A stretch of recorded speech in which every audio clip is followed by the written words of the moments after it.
Hey, I'm Violet. I love where I live. There's a real community spirit. Everyone knows everyone. Someone's always looking out for you. But even in a place like that, things can go wrong. I took a seat for my community. For me, it's not just about sharing my story, it's about making a change. Spiking is way more common than people think. And I just want people to know they're not alone and there is something we can do about it. I went to a party. I knew my friends were going to be there, so I was excited to see them. And it was good. Yeah, I was chatting, drink in one hand, and then nothing, just black. I didn't realise what had happened until my mate had to call an ambulance because I was so ill. The hospital told me I'd been spiked with a mix of drugs. Blacking out, then going to the hospital was horrible.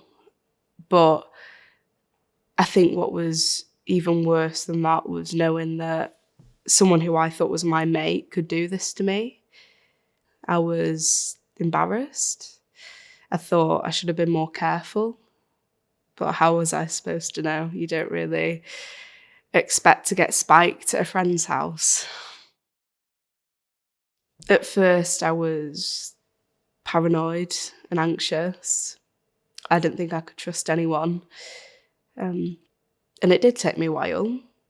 But with the support of my mum and neighbours, it made me realise that there is support out there and ways to report it quickly.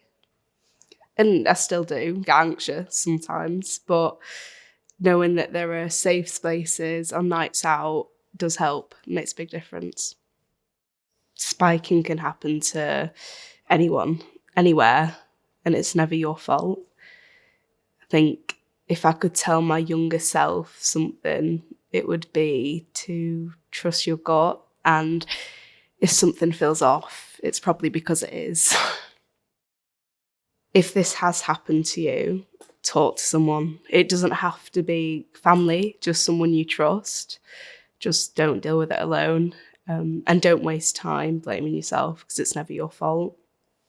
Spiking's illegal and it can get someone up to 10 years in prison. So if you can, talk to the police and report it. Everyone needs to drive for a greater education and awareness. We already know to be cautious, but that's not enough.